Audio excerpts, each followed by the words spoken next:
Hello किसान भाइयों, नमस्कार। मैं हूं श्रीपत शर्मा। आप देख रहे हैं द टेक्निकल यूट्यूब चैनल।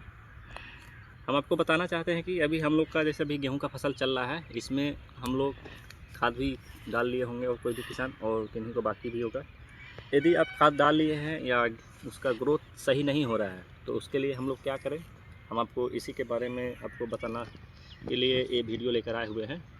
अभी जैसे हम लोग यूरिया डाल रहे हैं, उसके साथ में जो भी जिंक डाल रहे हैं या कुछ भी डाल रहे हों अपने हिसाब से, तो भी हमको लग रहा है कि मेरा जो गेहूं है उसका ग्रोथ नहीं हो रहा है। लग रहा है कि ग्रोथ रुका हुआ है, या हर्बिसाइड डाल दिए हुए हैं, उसके साथ में हम लोग को कोई मतलब न्यूट्रिएंट नहीं डाला तो भी हमारा गेहूं का ग्रोथ थोड़ा रुका हुआ लगेगा। तो उसके लिए हम लोग क्या करें, जो हमारा गेहूं जो है उसका ग्रोथ ना रुके, और उसका यदि ग्रोथ रुकेगा तो बहुत सारी समस्या आएगी।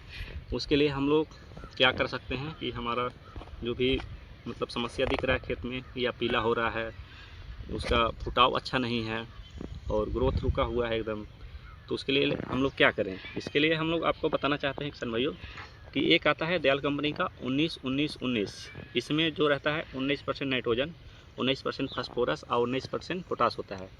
इस शुरुआती अवस्था में हम लोग यदि गेहूँ मेरा जैसे 20-25 दिन में हम लोग सिंचाई कर दिए, उसके बाद हम लोग खाद डाल देते हैं यूरिया।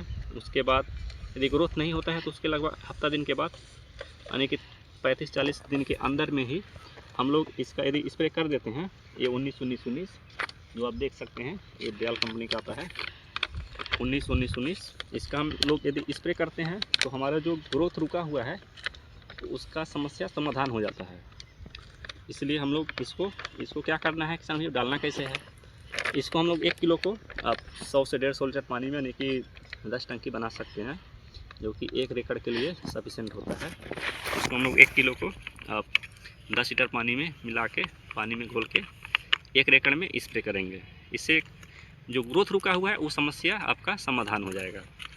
और आपको हम बताना चाहते हैं कि समझो, यदि इसके साथ में हम लोग एक आता है दयाल कंपनी का ही बेजमोर, ये जो है माइक्रो न्यूट्रिएंट का मिक्सचर है, चिलेटेड अवस्था में ये EDTA और EDD अच्छे से चिलेटेड होता है। इससे हम लोग इसमें यदि मिला देते हैं 1 से 2 ग्राम प्रति लीटर के हिसाब से, तो इसमें जो मतलब समस्या दिखता है पीला होने वाला, और भी जो सारी समस्या आता है, जैसे हम लोग सभी न्यूट्रिएंट तो डाल पाते नहीं हैं, ज़्यादातर हम लोग यूरिया डाल देंगे, उसके साथ में जिंक डाल देंगे, सल्फर डाल देंगे, लेकिन और भी जो होता है फेरस होता है, मैंगनीज, मोलिब्डेनम, ये सब हम लोग कॉपर ओपर नहीं डालते हैं। तो इसमें जो है ये सूक्ष्म तत्व का जो एकदम मिक्सचर है किसान भाइयों, इसमें zinc, ferrous, copper, manganese, boron, molybdenum पाया जाता है, और जो कि ये चिलेटेड अवस्था में है। ऐसे यदि हम लोग मिला देते हैं तो जो हमारे बाद में भी समस्या जो आता है, जैसे बाली छोटा हो जाना, भराव कम होना, और यदि टाइम से मौसम सही नहीं हुआ तो टेम्परेचर यदि घट बढ़ होता है तो भी बहुत सारी समस्या आता है, जो बाद में हम लोग को देखने को मिलता है। यदि हम लोग इसको अभी ही स्प्रे यदि कर देते हैं 19-19 के साथ में, तो आपका ग्रोथ के साथ में फुटाव भी बहुत अच्छा होगा, और जो पीला उला का समस्या है, पीला नहीं है, और भी कोई रोग आने वाला समस्या है, तो उस सबसे भी बचाव हो जाता है।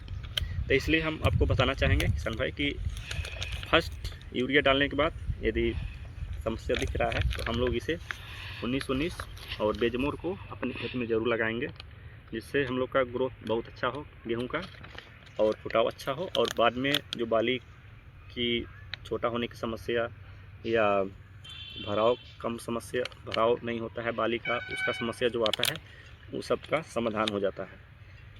और ये जो बेजमोर है ये बहुत ही अच्छा काम करता है, इसको लंबे समय तक ये काम करते रहता है, और ये चिलेटेड होने के अवस्था नाते ये जो भी हम जिस मिलाते हैं जिसके साथ में, वो आपको रोग प्रतिरोधक क्षमता से भी बचाव करता है, रोग प्रतिरोधक क्षमता का विकास कर देता है, रोग लगने नहीं देता है, और साथ में जब पौधा को जिस न्यूट्रिएंट का आवश्यकता होता है उसको ही अपटेक कराता है, उस अवस्था को ले जाकर वहाँ पे दे देगा।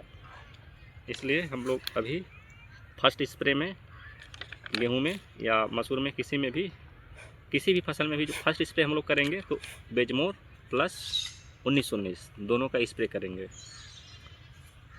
धन्यवाद किसान भाई।